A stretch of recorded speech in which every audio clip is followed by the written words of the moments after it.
Selamat pagi anak-anak, apa kabarmu hari ini? Pasti kamu sudah tidak sabar untuk belajar online ini ya. Sebelum memulai pelajaran, mari kita berdoa terlebih dahulu. Berdoa mulai.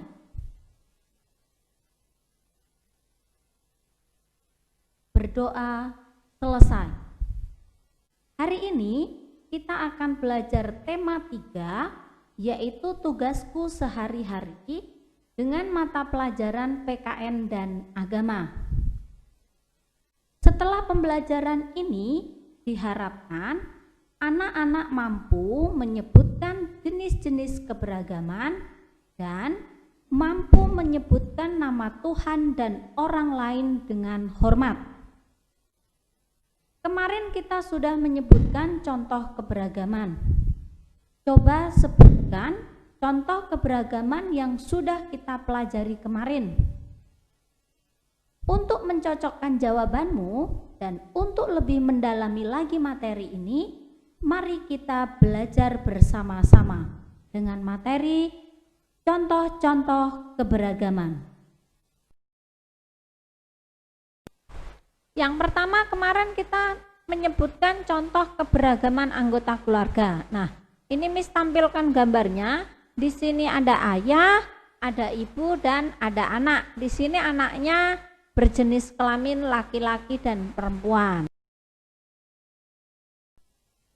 Ini contoh keberagaman tugas dalam keluarga.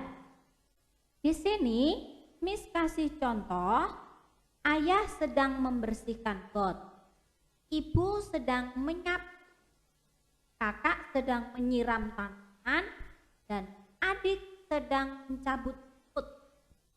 Mereka memiliki tugas yang berbeda-beda atau yang kita sebut beragam. Sekarang kita akan menyebutkan contoh keberagaman jenis kelamin. Ingat, kemarin jenis kelamin ada 2, yaitu laki-laki dan perempuan. Nah, anak-anak bisa lihat, bisa amati bagaimana teman kita yang perempuan dan bagaimana teman kita yang laki-laki. Contoh keberagaman yang selanjutnya yaitu ciri fisik seseorang. Coba anak-anak perhatikan gambar yang Miss tampilkan. Di situ ada Ujang dan juga ada Made. Ciri fisik yang dimiliki Ujang, yang pertama, rambutnya keriting, kulitnya gelap atau hitam, sedangkan badannya yaitu kurus. Ciri fisik yang dimiliki Made, rambutnya lurus, betul, kulitnya terang atau putih, dan badannya gemuk.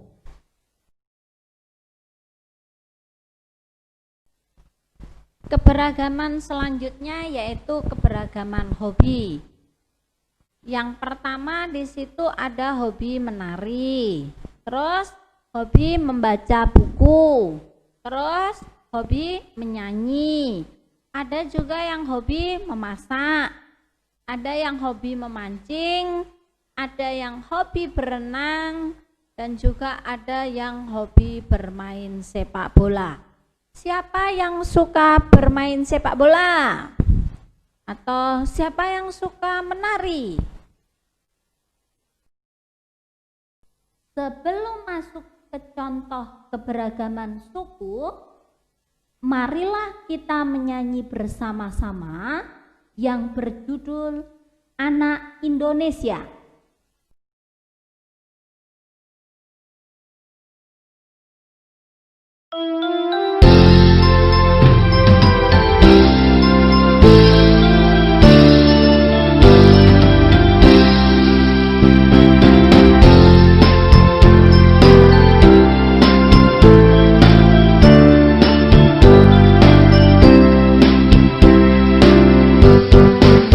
Ada Jawa, ada Sunda, ada Batak, ada Padang, ada Aceh dan Betawi.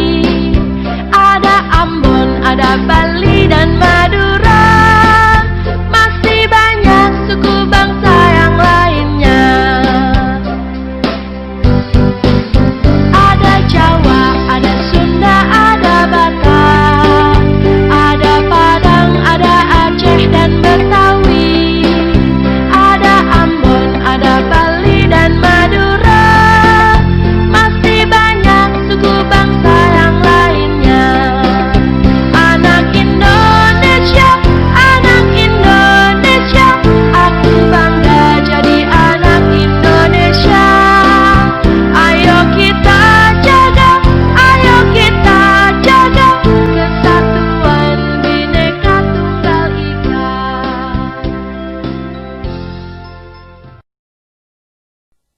Setelah mendengarkan dan melihat lagu tersebut, coba sebutkan suku-suku apa saja yang ada di dalam lagu tersebut.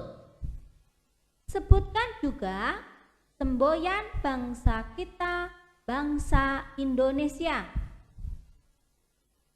Selain dari lagu tersebut, Miss akan ajak kalian untuk mengenal suku dan kebiasaan-kebiasaan suku tersebut yang sering kita jumpai.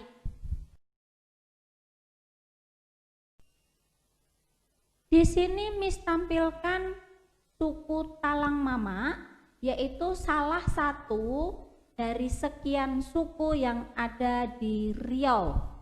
Suku Talang Mama merupakan suku asli Riau. Anak-anak bisa lihat bagaimana kebiasaan mereka dalam upacara adat. Selain suku Talang Mama, Miss juga kasih tunjuk, Miss tampilkan suku Melayu. Nah, anak-anak bisa melihat bagaimana mereka menjalankan kebiasaan-kebiasaan mereka dalam adat. Sekarang Miss tampilkan suku Batak dan suku Nias. Anak-anak bisa melihat pada gambar yang Miss tampilkan. Saat kita menghadiri pesta orang Batak, sering kita jumpai salah satu kebiasaannya, yaitu tari tortor. Sedangkan pada suku Nias mempunyai kebiasaan lompat batu. Lompat batu adalah olahraga tradisional suku Nias.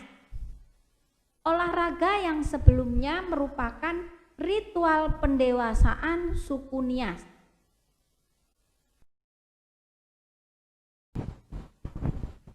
Sekarang Miss tampilkan kebiasaan suku Jawa dan suku Bali. Anak-anak bisa lihat bagaimana penampilan suku Jawa dalam melaksanakan tradisi mereka, dan juga anak-anak bisa lihat bagaimana kebiasaan yang ada di suku Bali. Sebelum melanjutkan keberagaman tempat ibadah dan agamanya, mari kita menyanyi terlebih dahulu yang berjudul Tempat Ibadah.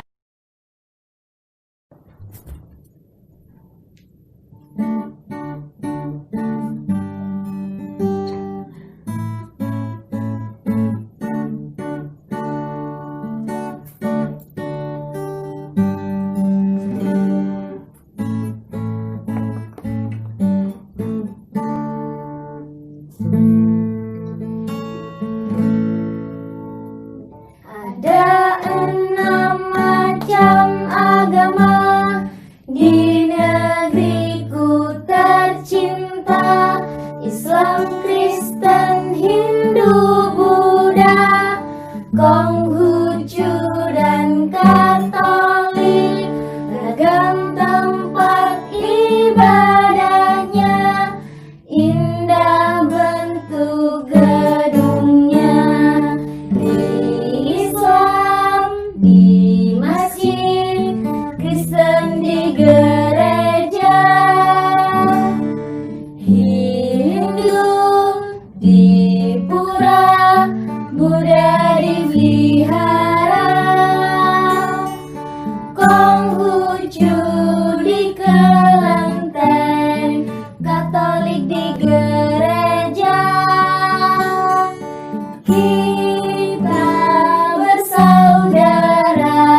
Setelah mendengarkan dan melihat lagu tersebut, coba sebutkan nama-nama agama dan tempat ibadahnya.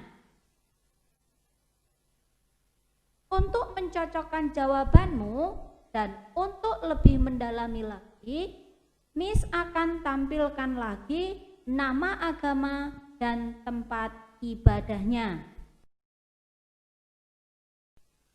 Seperti lagu yang tadi, di sini Miss akan tampilkan yang pertama yaitu agama Kristen. Agama Kristen tempat ibadahnya di gereja. Agama Kristen dengan agama Katolik tempat ibadahnya sama, yaitu di gereja. Yang selanjutnya yaitu agama Islam, tempat ibadah agama Islam yaitu di masjid. Agama Hindu tempat ibadahnya di pura. Agama Konghucu tempat ibadahnya di kelenteng, dan agama Buddha tempat ibadahnya di vihara. Nah, tadi kita sudah belajar tentang keberagaman agama dan tempat ibadahnya. Sekarang Bu Guru mau bertanya, pernahkah kamu mengganti nama temanmu tidak sesuai dengan nama yang diberikan oleh orang tuanya? Atau pernahkah kamu memanggil nama temanmu secara tidak sopan? Pernahkah juga kamu meminta bantuan Tuhan atau memanggil Tuhan secara tidak sopan di dalam doamu? Sekarang kita akan belajar bagaimana cara menyebut nama Tuhan dan orang lain secara hormat.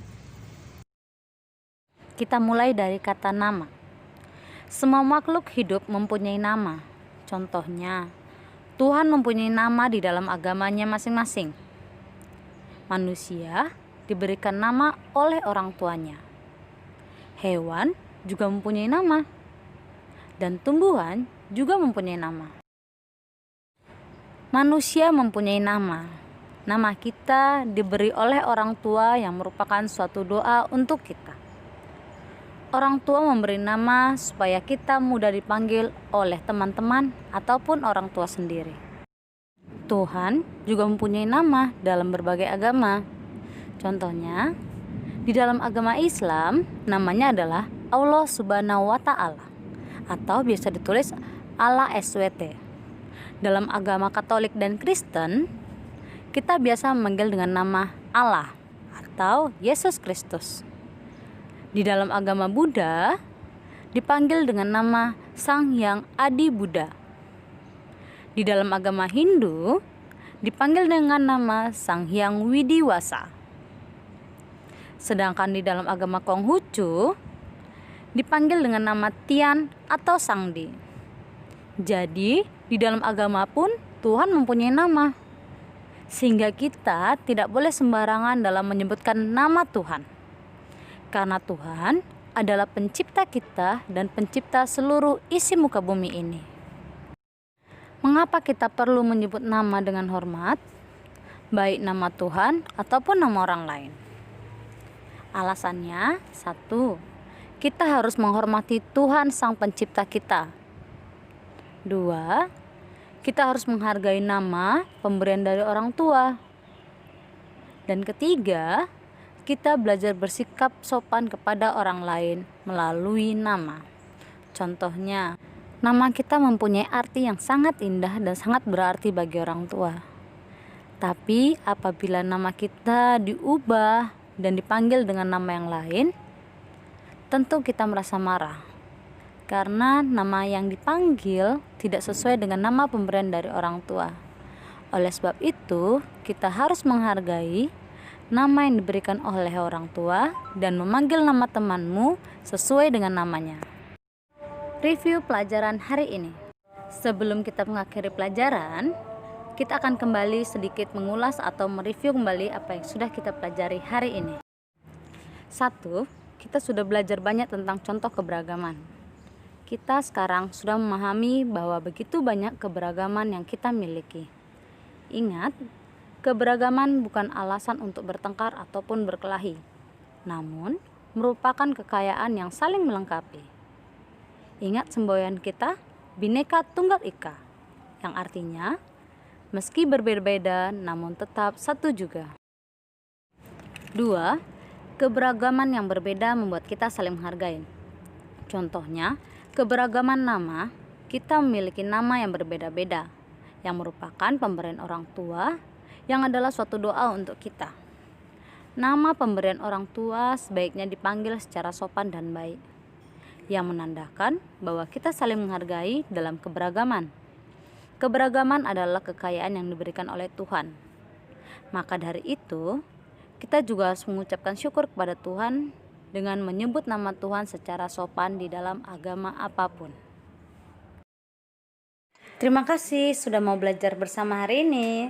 Semoga kamu paham dengan pelajaran yang sudah diberikan ya. Ingat, kamu tetap harus jaga kesehatan dengan cara rajin mencuci tangan dengan menggunakan sabun, serta selalu menggunakan masker saat berpergian keluar rumah. Bye-bye.